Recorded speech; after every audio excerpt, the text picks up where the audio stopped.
everybody. Thank you so much for coming to the Intuitive Art Show. I have a really fabulous guest today, and I'm actually super excited to get into the conversation with her. She is Sherry Reichert-Ballou, and she has a company called Simply Celebrate. And she's moved me since the first time I've spoken with her. She is so beautiful and artistic and passionate and loving and all of these wonderful things. And she helps other people connect with those things too by helping them give gifts to their loved ones and so much more. She's really into poetry. She gives poetry bombs to the people she loves. And she's just pretty amazing. So she's joining us today from San Francisco in her little studio. Mm-hmm. I'm right about that, right? You are. Yes, you are. And before we talk to her, we did a drawing today. And I picked the topic of love because that's what we're going to talk about. Love, gift giving, all of that. So the question I asked was, how can I experience more love in my life? Nice. Yeah. And if you are drawing along with us, you can draw for that intention and post your drawing in the Facebook group. It's Intuitive Art Academy. If you search that on Facebook, you'll find us. And if you've never done intuitive art with me before, you can go to intuitiveartacademy.com for a free class. It just helps you connect with your higher self and have a conversation with that bigger, greater part of you. So, Sherry, why don't we do the drawing? Yay! Okay. Wow. Yeah, so I rarely have symbols in my drawings. And this one, obviously, came up as a heart. So there's obviously something really universal about that symbol of a heart. Sometimes I get triangles or stars, but obviously it's very fitting. The first color that I think I did was the blue, and that's a healing color for me. This is like a yellowish green. It's like a joyful color, but it's also hinting at expression too. So like expressing your joy and maybe being openly joyful. This is like a peachy color. It's blending two colors for me, which are contentment and love. And then the black means separation for me. So if I was going to put this all together and kind of make a meaning out of it, how can I experience more love in my life would be to, I think, relax more into feeling safe enough to be openly joyful and to separate myself from any kind of hesitation I have about that. That's definitely been, I think, a struggle for me. I do kind of get very into myself and I forget sometimes to relax enough to really let go. So for me, this is the perfect advice. And obviously your drawings will all be different, but it'll be the perfect advice for you. So I like this, and I would definitely love to experience more love in my life. So what do you think, Sherry? Rachel, I love so much what you said, because I certainly, from my own experience too, know what that is to, to forget to love, which it sounds kind of funny, but we do get separated from it. We get separated because we're so busy, or we're maybe feeling vulnerable, or we're self-conscious. And so I think it's so beautiful that, at first when you showed the drawing, I thought, wow, the heart's in black. What does that mean? But I think your interpretation of it is beautiful, like a reminder, not to separate. Thank you. Awesome. Yay. Yeah. So why don't you tell us about your art and what you do so we can get a feel for where you're coming from here? I love it. And I think your drawing is just the perfect introduction, really, because my company Simply Celebrate. And so on the outside, sometimes people are like, oh, balloons and champagne, and oh, isn't that, but really to me, what it is really truly the deepest, most simple celebrations of life, like really helping people to be present to their lives, to that non-separation that you talked about, to that place of being so present to our lives that we're sort of overflowing with love to give to everyone else, be it the people that we know and love or strangers that we meet on the street.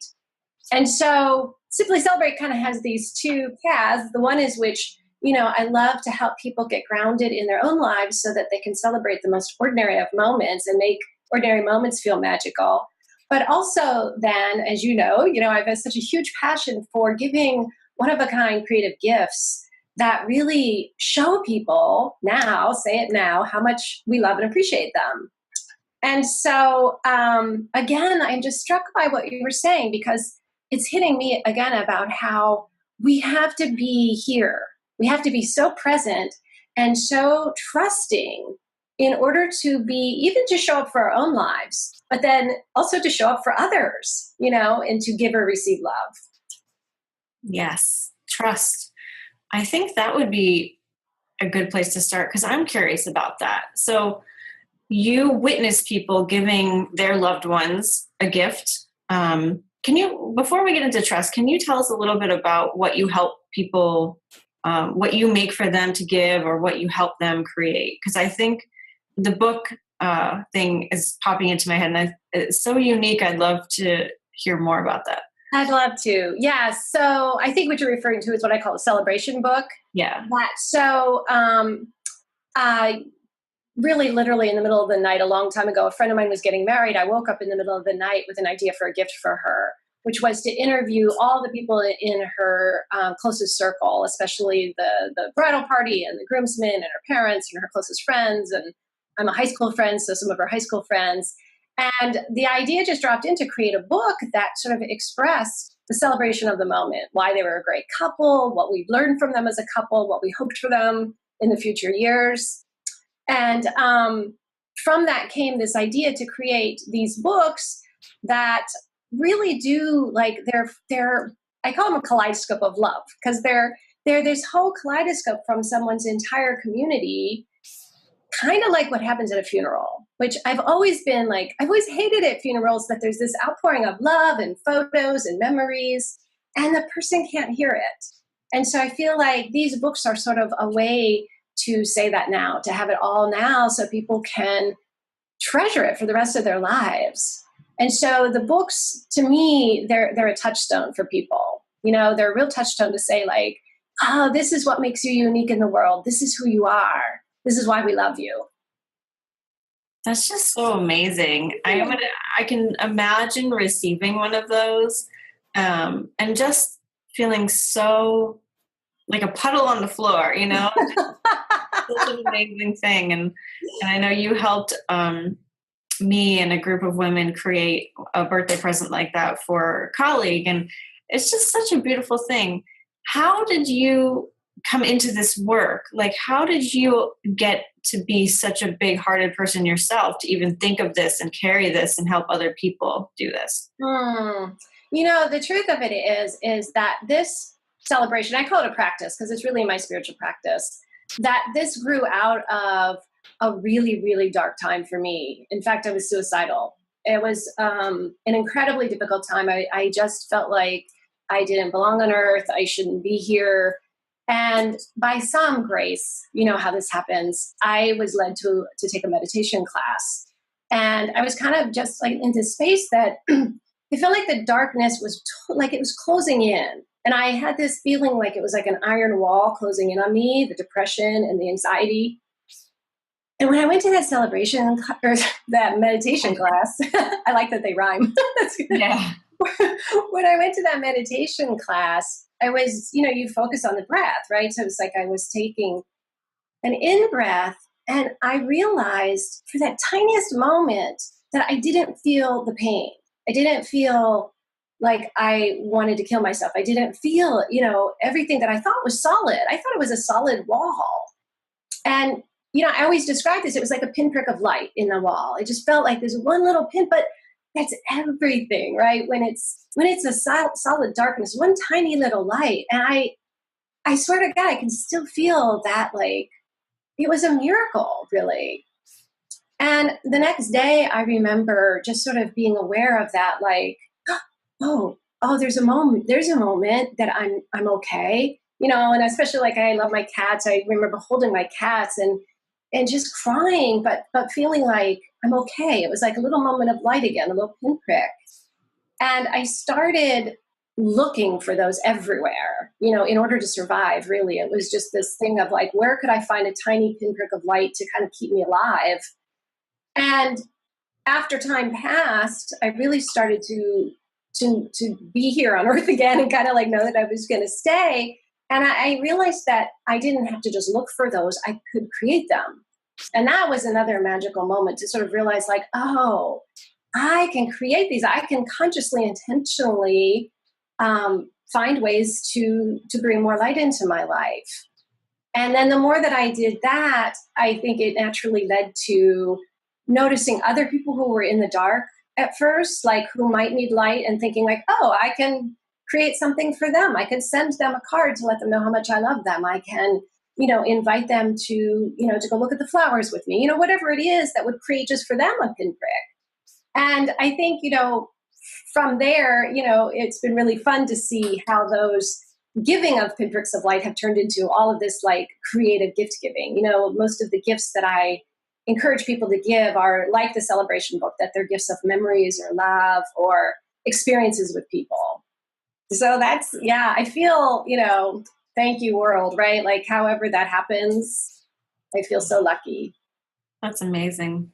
And goes to show that our deepest wounds, our darkest times are really what are here to give us the most wisdom and the most joy and the most light. I mean, I have a similar story that led me, not obviously not the same outcome, but it's what I'm creating from now. And I think it's true for so many people.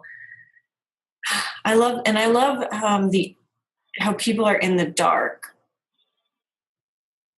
I like that because we're also in the dark about what we give to the world and how people feel about us, and really our own capacity for love for ourselves, for love for others. It's like we shut down, we turn the dial down, and we don't know that we can just turn it up. That's so beautifully said, Rachel. I love that, you know, because I've never seen it that way, but it's true. I think you're so right that it's like we do dial it down, and sometimes not even consciously, right? I think maybe we just, I mean, it's the thing, you know, going back to the celebration books, the reason I love having, you know, something from your mom and your best friend and your boyfriend or your girlfriend, whoever, right, is that there are these threads that like they're tiny, the tiniest little wonderful threads of who someone is that they get to hear over and over again. And they know, you know, it's not like what they've accomplished or awards they've gotten or, you know, we're always striving so much, but it's like, it's just the spirit of who someone is that I think we're blind to. I think when you talk about that, like so that dialing it back, sometimes we don't even own it. And my hope, of course, is that these books that people are like, what? Really? Oh, yeah, maybe that is me. You know, and not in an egotistical way, but just in a pure spirit. We each have our unique, you know, light that shines. Absolutely. Yeah. Very cool. And often these things don't cost anything, right? They're like the most impactful gift and they cost the least amount. When I was first with my boyfriend, our first year together, we did a lot of photography, and, you know, we would go to different places and I'd bring my camera, and I had two, so I'd give him one sometimes so we can both do it. And for that first Christmas we had together, I just, you know, went on one of those sites that turns your pictures into a book, and I put some captions under it. I had a Groupon. It cost me like $20, and I had this big hardcover book, and he cried when he got it. It was like the nicest thing anyone had ever done for him. And I was broke and I had $20, and that's what I got. You know, it's just when you make the effort for people and you show them that you care, it really impacts them, because we don't get that in our everyday lives. You know, most people are not feeling appreciated. And of course, we don't often stop to appreciate ourselves. So that's a lot of why that reflection is showing up. But, you know, again, this is not something we're taught. We're not taught to like sit down every morning and ask ourselves how we can appreciate ourselves more, you know? Right. And I just want to say, Rachel, if you don't mind, what I love about your story about the photos, and you kind of alluded to this, but I think it's important to underscore. I really think that the energy that we put into something while we're creating it infuses it. Mm-hmm. You know, and I know that's kind of a little bit woo-woo, you know, California. We're a woo-woo friendly crowd, so woo-woo it out. Because I do feel like that partly what happens is when someone receives a gift like the photo book that you created, that all of that beautiful, loving energy just pops off the pages. And to me, that's one of the most wonderful things. It's very different than, you know, oh, it's somebody's birthday, I've got to run to the mall. And then you just sort of grab something off the shelf and you don't even really know if, you know, it's just this rushed kind of thing. The energy of that is so different. And I think the other thing, I always call it the secret sauce, is that, you know, and I'm going to project onto you, but, you know, you can tell me whether this is true, but when you're creating a gift like that for someone, it's, I think, nearly impossible not to feel joy. Like it's just, is what happens when we're in the middle of creating a beautiful surprise or a loving gift, that we're filled with joy. And to me, that's like it's amazing. It's like we get it first. Yeah, absolutely. Yeah. Cool. Well, for those of you who were not there, which is all of you because it was just a private conversation, but Sherry and I had a cool conversation a couple weeks ago about love and how, you know, we do dial it back. We are kind of on a 5 or a 2 when really there's no limit to the love we can feel and experience. And we were kind of wondering about that. You know, why do we limit ourselves so much when it comes to love? So do you want to talk about that a little bit? I do, Rachel, because that conversation had a big impact on me, you know, and I've been sort of living with it since then. And I don't know, you know, I kind of want to have a little side conversation with you. Like, can we allude to what sort of brought that conversation up? Absolutely, yeah.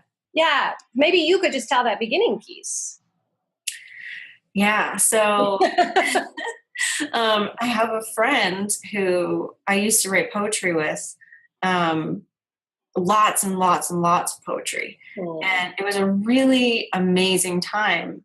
And I hadn't spoken to him for about 5 years, and we just had a little back and forth email thing. And he mentioned just casually that he hadn't been writing for the past 5 years. And it just kind of hurt my heart because I was so affected by his work. And I know a lot of other people were too. There were tons of people who were watching our poetry at the time. And he's very prolific and published and everything. So he has fans. But I don't know. There was something in me that I wanted to express how much his poetry had meant to me and really how it was a catalyst for a lot of things in my life I don't think he knew about. Like, for example, when I saw his work, it inspired me to start painting more and writing again because I hadn't been writing. And it was a time when I was leaving my marriage. And so it just gave me so much. And as most people don't know how, you know, their work is affecting people, I wanted to show him how much it meant to me so that maybe if he needed more inspiration or he needed more validation, that would help. And so I made a little, 5-minute video about what I just said to you, but to him, and I sent it off. But I was terrified of doing it. I didn't know how it would be received. I didn't know if I was just doing it for me or if it would really benefit him. Like, I didn't want to put too much on him because it was very emotional, even though it was short. I was crying and all sorts of stuff. So I reached out to Sherry because I knew she's a master gift giver just to run it by her and see, like, is this a selfish thing to do? Is this going to help him? What do I do? And she had really great words of wisdom. I don't remember what I said at the moment, but what's coming up again now is that I truly believe, again, we're talking intuition a lot of the times, right? I really believe that when we get those intuitive hits, that it's almost our responsibility to say what we've been tapped on the shoulder to say, because, we don't know, of course, how it's going to be received. We don't know, in that moment, what that person's, how they're going to react or anything. What we do know is that we were somehow asked to do it from something, from someplace deep inside us. And, again, no separation. Is it about me? Is it about them? I don't know. Life said, hey, contact this person and do this. And to me, it's that gesture of love, that not stopping it, which you did, right? It was like there was a flow of love that you let just rush on by like a beautiful stream. And I think, to me, that's the important thing about all of this, to just be in that river of love, like we're talking about, at the beginning with the drawing. Like, how can we, let ourselves expand to be big enough to actually be the channel for that, which I think you did beautifully, Thank you. Yeah, and it was well received. He said thanks, and, it was good. So, crisis averted, but love shown. I think the thing that we talked about that's really important is, again, that it's not about how it's received as much as we can be attached to that. I think it's really so very important that where we come from is, I want to be more loving. I want to express the love that wants to come through me because A, it's really celebrates who I am as a person, but B, it's what life is asking. And it's putting more love in the world, which can't be a bad thing in any way. Yeah. But so back to the question of what keeps us from doing that. You can speak a little bit more about it from your viewpoint. I immediately went to the place of like, well, yeah, of course Rachel's wondering. It's vulnerable. It's a very vulnerable thing to do. And that's kind of sad in a way, right? That we live in a world where it is vulnerable to express love. What's that about? Yeah. It's funny. I just listened to an interview about someone who wrote a book called Tribe. I think his first name is Sebastian. I apologize for not knowing his full name right now. But anyway, the book's called Tribe, and I think that has a lot to do with it. We're tribal beings. We're used to growing up, historically in small groups, and so we're comfortable expressing ourselves in small groups. But this idea of no separation and how we're evolving as a species and as a collective consciousness is, we're now realizing we are one tribe, everybody. And so it's scary to leap out of that whole safety net and consider everyone equal. But I think that might be what we're feeling when we're feeling that hesitation. Oh, that's interesting. And where that took me is, when you said that, we're all part of one tribe, it took me to that place of we do have to kind of expand in order to be willing to be a part of all that is, to be a part of, consciousness, to really claim that, we're a part of life as much as anything else that is a part of life. And so that takes a little bit of like chutzpah, It does. Yeah, I love that. And a lot of us are also wanting more money and wanting more impact, and you have to expand for that too. I think it's all related. Like one of Lee Harris's lectures that I listened to a couple months ago, it was about money. And he said, like, celebrities have a lot of money in their career because they have to expand, like their energy fields are expanded. Because of the work they do. And for us, if we want more money, we just need to expand so that we can hold more in our energy fields. And I think that it all goes together. Wow, that is so interesting. And it's bringing me back a little bit to this other part of our conversation about receiving, which is the other side of this coin, which is if I'm unable to expand enough to receive the love that's coming at me, I'm not going to be able to expand enough to give the love, right? It gets shut down in both of those ways. So I think it's beautiful what you're saying about that, because the giving and the receiving are just one big cycle. Mm-hmm. Yeah. We can see it in body language too. Like if you give a compliment to someone and they like immediately recoil, right? They're shutting down, they're closing off. But if they go to give you a hug and they say thank you, right? They're Yes. Yes. And, again, back to that beautiful example. I mean, I'm so touched by that video that you created is partly too, because it's like in the process of creating a gift like that, in my own experience, there are places where I sort of, ooh, I don't know, and you're right. Like the body, like we're almost like shutting doors, and if we're not paying attention, which is why I'm so grateful to you for this conversation, if we're not paying attention, we might think something's wrong. Oh, I'm feeling queasy. That must mean I shouldn't send this. And so then we go and, curl into ourselves because it's safe. But when we're paying attention, we might just get it like, oh, I'm in the process of expanding to be a better, bigger, more wonderful, vessel for love. That's kind of worth it. Absolutely. Yeah. And I do agree with you. I think a lot of us, we feel the uneasiness, and then that's what makes us wonder. That's what happened to me.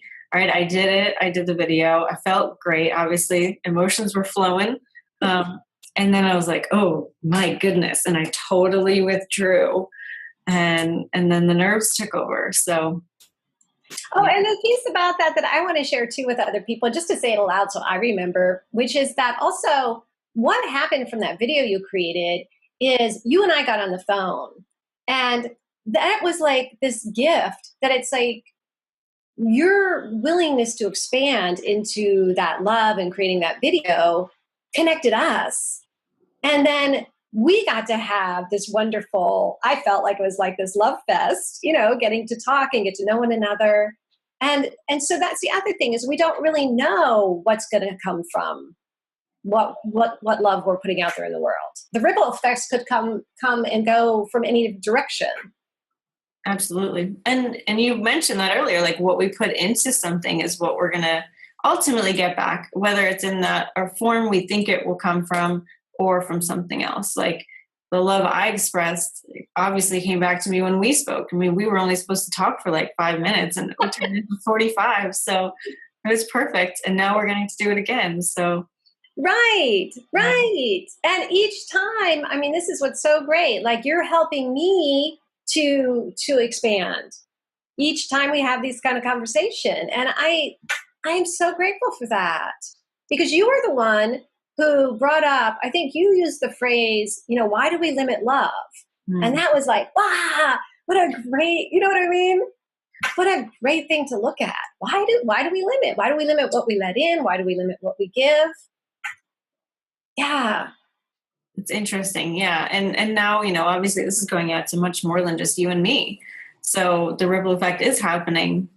I love the idea of going to psychology for things too, because, love and limiting love, it can seem a little flighty if we're not really grounded in it. We're not so allowing of the conversation. But I studied psychology in college, and the idea of like the proximity effect is who you're going to fall in love with. So you're much more likely to fall in love with a neighbor or someone you go to school with or someone you're around often at work than another person, because proximity makes us like people more, makes us more open, kind of like the whole tribe effect. And I could definitely attest to this. My boyfriend, I've known since I was 14. The original person I married, I went to high school with. And I love loving one person at a time. I think it's amazing. But I think this idea of like finding one soulmate or finding one partner, or there's like a perfect person for us, that's all bullshit too. There are many, many people that you could love and be loved by and fall in love with. And I don't think there's any shortage of love. I really don't. And I think that could be really liberating for people to think about. People are stuck on that one idea. This may seem like it's a little off topic, but what dropped in for me when you were saying that, I think is related, which is I have something that I started doing on my birthday a few years ago where I send letters to strangers. And so I always wanted to do that. Sorry, I just had to say that. You want to do it? I always wanted to, yeah. So, I just put it out there to my Simply Celebrate list and ask if people know someone who needs a little boost, or they're having a hard time, or they need some encouragement. And I sent, like on my 48th birthday, I sent 48, 50, 51. And what happened for me that was so profound that very first time is I fell in love with every single person that I wrote a letter to. And I fell in love with everyone who invited me to send a letter. There was this like pure, I felt so open-hearted. And of course I didn't know them, right? I mean, I didn't know the people who were requesting it. I didn't know the people I was writing to.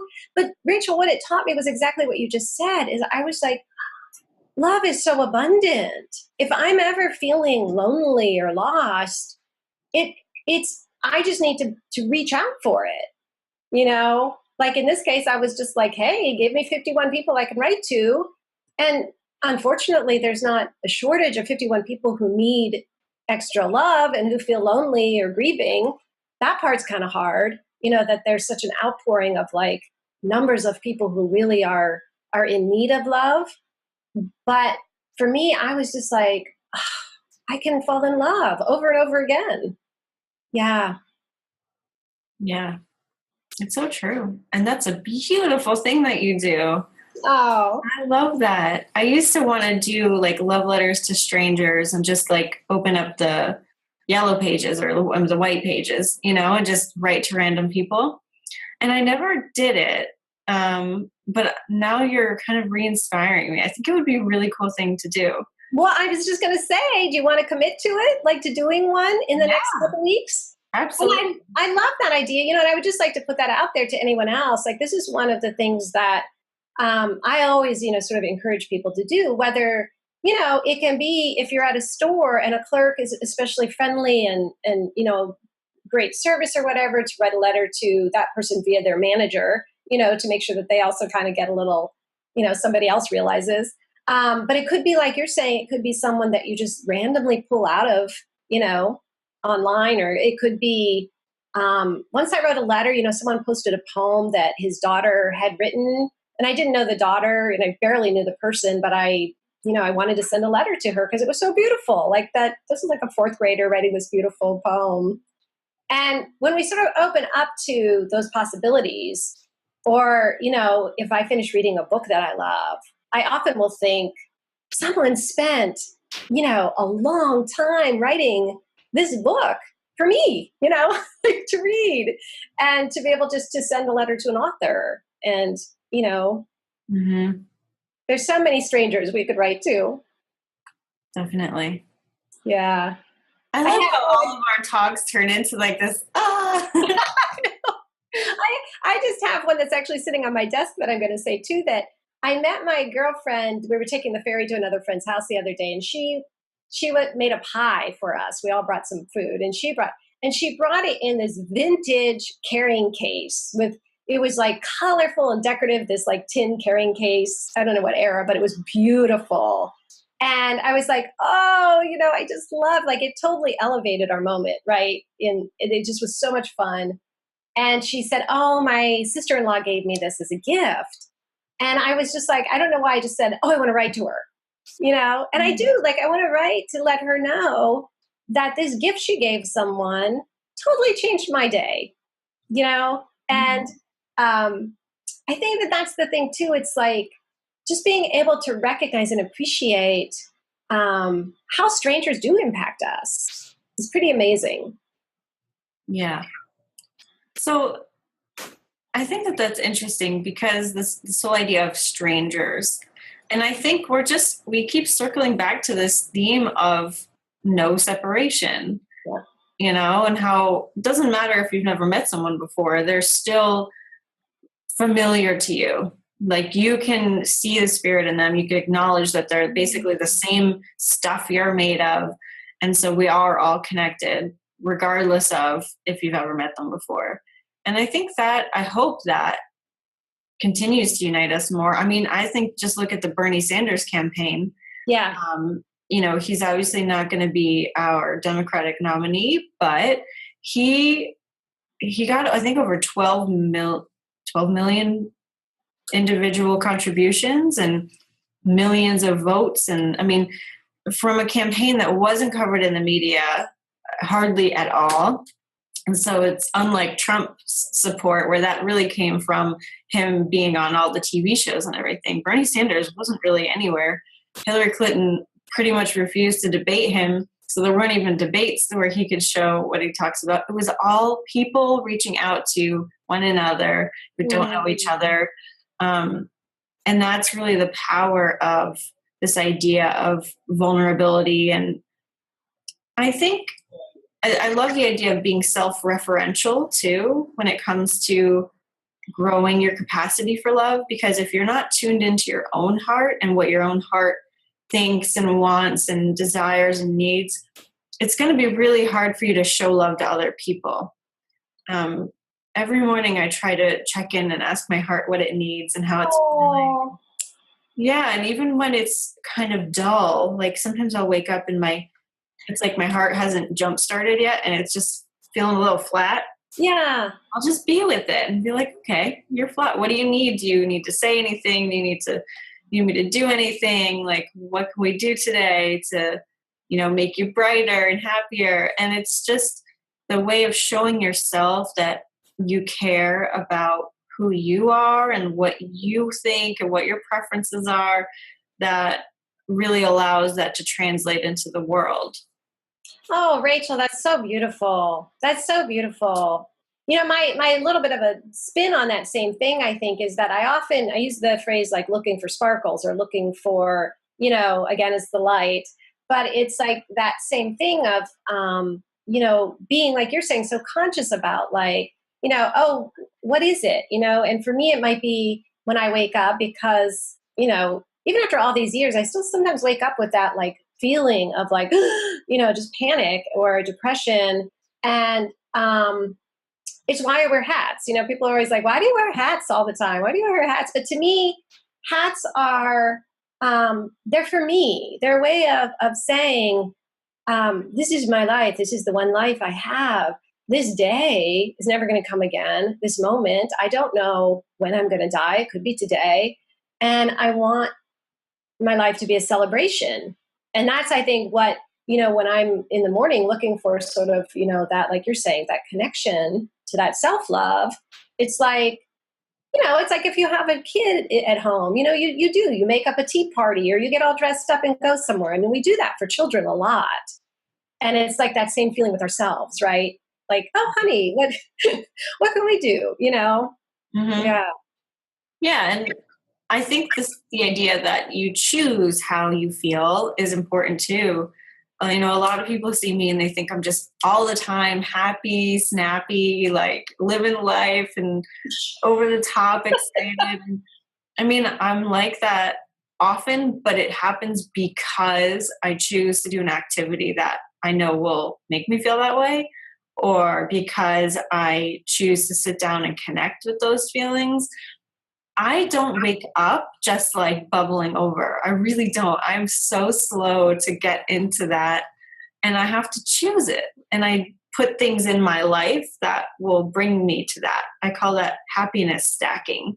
It's like I look for the things in my life that make me feel good, like talking to my friends or doing interviews or making videos or writing stuff and whatever it happens to be, painting, drawing. And I put them in my life intentionally because I want to feel good. And I know the benefits of feeling good are much more than just a feeling, right? Like we're talking about, it's financial, it's psychological, it's physical, it's everything. So yeah, it's intentional. And so if you wake up, like I wake up in a panic sometimes like you, and if you're out there listening and you're just like, oh, well, these people are, I'm not like that. It's not the case. Like we do this on purpose. And a lot of it does become ingrained. It's easier to get to that feeling for us probably because we do it so much, but it really is a choice. I'm so happy. I'm so glad you're saying this and so clearly, it is intention. It's practice. I mean, I use the word practice all the time. Joy is a practice. Celebration is a practice. I know. And people, I think that it's so important down to like, one of the things that happens for me almost every day is when I go to the closet to get dressed, almost every day I want to just throw on some like old, like oversized sweatshirt, right? Because I'm just like in that morning mode of like, yeah, whatever. And I have to say to myself, who do you want to be today? How do you want to feel? And I always do, I mean, I use death a lot, not in a morbid way, but more to bring me to life. Like I always say, if this were your last day, which it could be, what do you want to be wearing? How do you want to show up? And that's like a conscious choice. It's a conscious choice to dress in clothes of the person I want to be, not the person who may have woken up, Mm-hmm. Yeah. Yeah. That's still an area where I need help. I do that. I'm good at sometimes, but often, like right now, I'm in my sweatpants. So You have a beautiful necklace on, though. I've been noticing, like that's a celebration, yeah, right? definitely. And I think that that's another thing. I know we're kind of just jumping, but it's like It's good. I like it. The permission to allow ourselves to wear our good things or wear our the things that we usually save for good. I think energetically that's like a huge piece of all of this too. We expand into, like, I'm wearing, I don't know if you could see, but this necklace my boyfriend made for me, and I used to only wear it like if I went to the theater or some big occasion. It was New Year's Eve, and then I was like, that's crazy.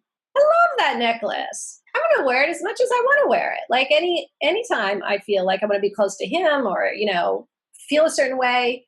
And it's so, it expands that love container, because I think to me what it says is like, I'm worth it. I deserve it. I deserve to wear that dress I love, or I have a black velvet cloak that, sometimes I'll just wear it to the grocery store, like just to say to life, this is for me.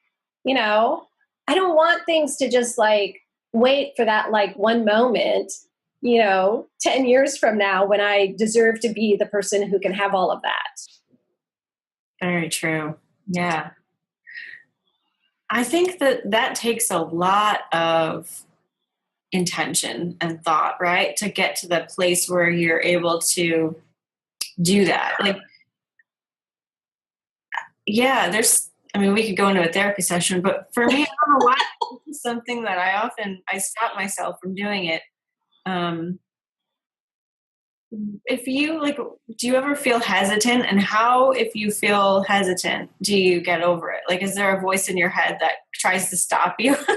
Always, Rachel. Always. Always. It's funny, like that we're in this is a brand new studio that my ex-husband and my boyfriend built for me, and I love it. And before we put all this stuff in it, we were hosting a little dinner to sort of celebrate, the grand opening. And it was not really a big deal. So I was just going to throw on some, whatever clothes. And then I was like, oh no, this is my studio. This is like my life. And I went to grab this special hat that someone made me on my 50th birthday. That's really, to me, very special. It's a good hat. And then I heard, oh, no, that's for this other time. And don't do that. You're too show offy, or you just want to. And I heard those. I think that that's a big piece of it, right? To hear it and to know it's not me. It's just the monkey mind. And I thought, if this isn't a big occasion, what is? This is my life. This is my life.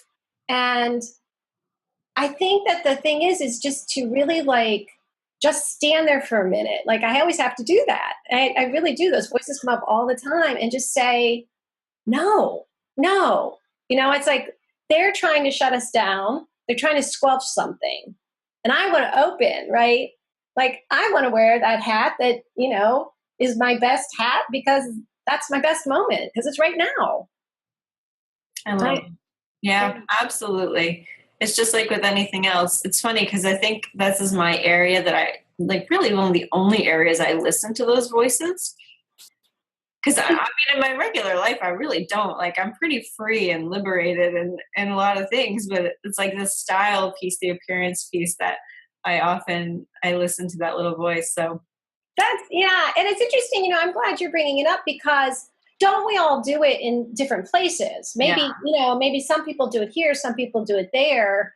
And I think it's a really great thing just to pay attention to, I'm lucky. I have my spiritual teacher is Sherry Huber, who talks a lot about the voices in our head. And we pay a lot of attention to how they show up and their subtle ways that they get us.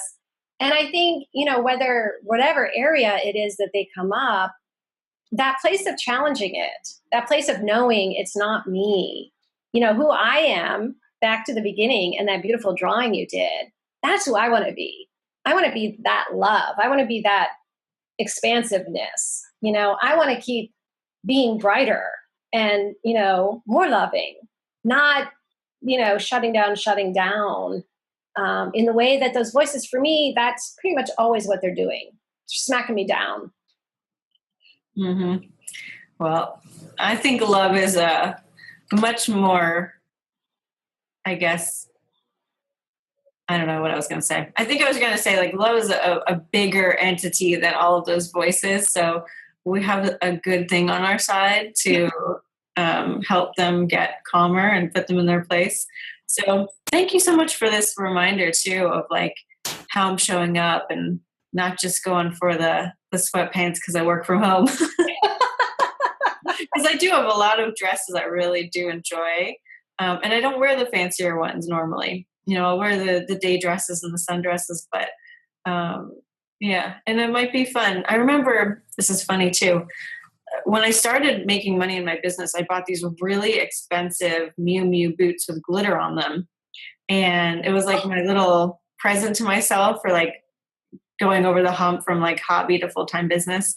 And for one class that I recorded, I wore them, even though no one would see them. I just wore them for me. And I think it was my most successful like webinar ever. Rachel, I love that story. I'm so glad that you just remembered that, because that's so beautiful. Someday I'm going to call you and say, will you just put on those boots today and just let me know how your day goes? Right. Yeah. And again, like, it's not like what we're saying is like clothing is so important or, it's not about that. To me, it's about what brings me to life. And am I allowing myself to have it?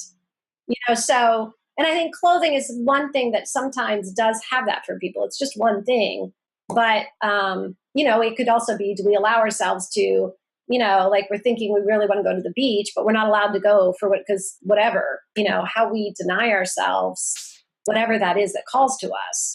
But clothing seems to be a place that people often deny themselves. I'm not sure why. Yeah.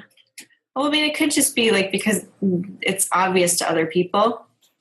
We're worried about judgment. We're worried about who do you think you are? And often, for me, I dressed really kind of crazy in high school. I was one of those, I don't know if you remember the term club kid. Yes. I don't know if a lot of younger people would know that term, but that was me. I mean, I always had crazy hair and crazy clothes, and it was really fun for me. And so I think because I was so over the top then, I haven't really found the adult version of that. And I just haven't really, I guess, invested enough time or effort or care into developing my adult style. And so I just go for whatever and say it's not important, but I do miss it. It is a really fun way to express myself, And it's a fun gift to other people. Like anytime I'm out on the street and I see someone who, I don't care what their style is, but it's, you can just tell it's uniquely them. Like I always try to go thank them, because it's like walking art in a way. It is like, well, and your hair, like I keep wanting to say this to you, because it's like, you have like this really wonderful, fun hair that is an expression of who you are. And it's a gift to other people, because not only does it sort of bring us to a place of like, oh, wow, how fun is that? Do I want to have fun hair like that? But it's more of that deeper place of you allowing yourself to have this hairstyle that kind of expresses a piece of who you want to be. And then we get that model, like, Yeah. It's funny too, because the hair, I'll tell you a little story about it. I always knew I wanted to have short hair. Even when I was in high school, I wanted a mohawk, and I tried a couple times with different stylists over the years, probably 2 other times, and it just wasn't right. It just wasn't the hair that I knew gelled with me. And And I got to a place now where I really don't want to put chemicals on my head anymore. And so I knew like my hair was really long. I knew I needed to cut it for me to feel like me. And so I checked in. I used my intuition and I said, okay, who's going to cut my hair the perfect way? And I felt that it was a man. And so I called the best salon in Phoenix and I said, who specializes in cutting short female hair here? Because I knew I had to make the intention really strongly that this was going to get the perfect hair for me. And so they said, okay, Dana does, short female hair. And I was like, oh no, I don't know if this is the right person because it's, the name is Dana. And it turned out to be a man when I showed up. And it was perfect. And we kind of experiment every single time. This is the only time in my entire life where I've actually gone every 7 weeks. And it's perfect. And I love it. And he's cool. We're now friends. It's like the whole thing has been an amazing experience. And so it is worth it to invest that intention and time into things. And so, yeah. Yeah. And I'm struck again, I'm always thinking in terms of celebration, but it's like, to me, your relationship with your hair and your hairdresser is a celebration in your life. And that's no small thing. Like if we were to say to somebody like, oh, we're going to talk about hair, they'd be like, what? That's silly. That's not important. But it is. It is. Anything that brings us that kind of joy is a celebration. Yeah. And it's on your body. Like every time you look in the mirror, you're going to see it. It's so true. Yeah. Yeah. Yeah. Cool. This has been really fun. I know. I get the feeling I could just sit and talk to you. Like we need a long road trip. I know. We can do a show together too. Like love chat with Sherry and Rachel. Hey, that's awesome. Mm-hmm. Because it's so many areas, right? You can see, and I really appreciate, I just want to say this, like it's something I so appreciate about you is your trust in, we didn't know what we were going to talk about. And I love that you just sort of trust that and you're ready, you're willing to just hit record and know that whatever comes up is going to be just perfect. And I think that's a piece of all this too. I think that kind of willingness to trust that the moment will shine if we're present to it. Yeah. Well, I think, presence kind of ensures that everything will be fine. When you have the capacity to listen and respond in the moment, how you're inspired to respond, I think you get the most interesting stuff, whether you're talking to someone or not, whether you're just showing up in life and thinking, oh, I want to go this way or I want to go that way. I don't know. I just feel like when you're in the moment, you actually have the most control, the most fun, the most access to love. Yeah. And from a multidimensional standpoint, because I'm a coach and I'm a teacher, when you're in the moment, you actually have access to your higher self, your guides, your angels, their higher self, their guides, their angels, and you don't need to prepare because you have so many voices and energies supporting the unfolding of the moment. And so it's really cool. Oh, I love that. Was so beautifully said. And I feel like that's so true. Like had we both prepared, like here's the stories we're going to tell, or it would have felt flat, I think. And I don't feel like in this way, it's not like us thinking of anything. It's just, things drop like, oh, here, you want the little, and it's like, okay, thanks. Perfect. Yeah. And I love that because it's, again, we're full circle back to the no separation. Yeah. It's not about me. It's not about you. We're not having to show up and be anything. It's just like, we're just here in life with all, like you said, with so much support. And that's really fun. Mm-hmm. Yeah. So I think what I want to end on is I want to ask you, besides getting to know where we can find you, but you mentioned that your ex-husband and your boyfriend made your studio or helped make your studio. So we're talking about love, and I want to ask, how did that happen? How are you guys all friends? And what's that about? How much time have you got? Now the very quick story. I live with my ex-husband. We're raising our son together. His name happens to be Cain, so I love to say we're raising Cain together. And we actually split up romantically when Cain was 2, so 14 years ago, which is unbelievable. And we both have a Buddhist practice, and so we're not, there wasn't a lot of animosity. I mean, not because we have a Buddhist practice, but there just wasn't. We're good friends, and we make a wonderful family, and we knew that. We didn't want to lose the family. We just knew that romantically. And so we've lived together all these years. My boyfriend has actually been a part of our lives for 10 years now, which is amazing to me. And he's very much a part of our family. We traveled together. We just spent 2 weeks in Ohio with my mom and my nieces. And I am incredibly lucky. So the two of them, we moved into a really little house, my ex-husband and my son and me. And my boyfriend really wanted to support me in building a studio for my work. He really wants my work to be able to blossom. And we didn't have the money to do it.